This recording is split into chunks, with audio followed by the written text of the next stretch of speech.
Hello India, this is Debanati Chakraborty presenting before you one of the most prominent devastations in the country, protests in Ladakh. Let us recall a very simple aspect. In the year 2019, when article number 370 was abrogated, the people of Ladakh took the fact very positively. The people of Ladakh celebrated the fact that Ladakh was converted to a union territory.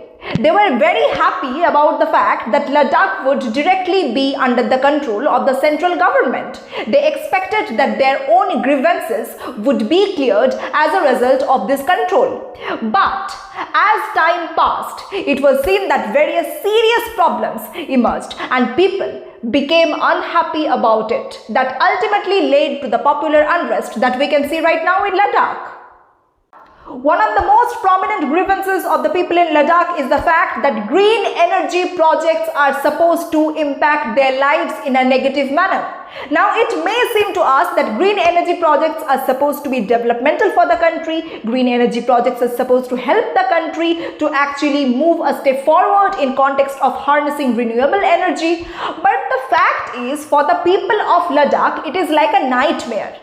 Because a lot of animal herders live in Ladakh, and if the green energy projects are set up there, then a lot of grazing grounds will be lost. Now, this is just one problem. Apart from this, there was severe rate of unemployment and also several factors related to the environment, and all these things collectively led to a popular mass discontent, and this mass discontent erupted in the form of protests, demonstrations and ultimately violent reactions by the youth.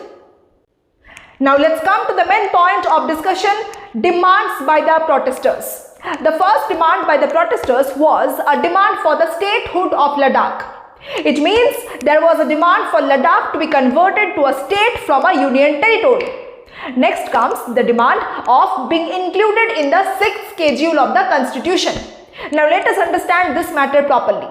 The 6th schedule of the constitution gives administrative and legislative autonomy in some respects to some particular tribal states. As of now, there are 4 northeastern states of India: Assam, Tripura, Meghalaya and Mizoram under the 6th schedule of the constitution. The states that are included within the 6th schedule of the constitution have autonomous district councils or ADCs, and these ADCs are independent to take decisions in terms of several aspects like resource planning and various other local issues. To be more specific on the fact, the original demand by the protesters was that the centre keeps its promise of including Ladakh in the 6th schedule of the constitution. The third demand by the protesters in Ladakh was the very fact that there should be proper political representation on the part of Ladakh. To be more specific, 2 MPs should be there on the part of Ladakh. This was the demand of the protesters. And the 4th demand of the protesters was the formation of a public service commission in Ladakh. This was thought to be one of the most important solutions to the unemployment problem in Ladakh. Ultimately, the Ministry of Home Affairs agreed to negotiate on the 3rd and the 4th demands by the protesters, but did not agree to negotiate on the 1st and the 2nd demands by the protesters. This is obviously a fact to be clarified here. During this protest, 2 protesters fell ill. And after that, there was a violent outbreak. The BJP office was torched by the protesters, and also there were demonstrations, and also the youth was mobilized. There was a violent outbreak, and ultimately we all know Sonam Wangchuk was arrested. Now a lot of controversies are revolving around Sonam Wangchuk. Recently, there has been a claim on the part of BJP that Congress was responsible for instigating the popular violence in Ladakh.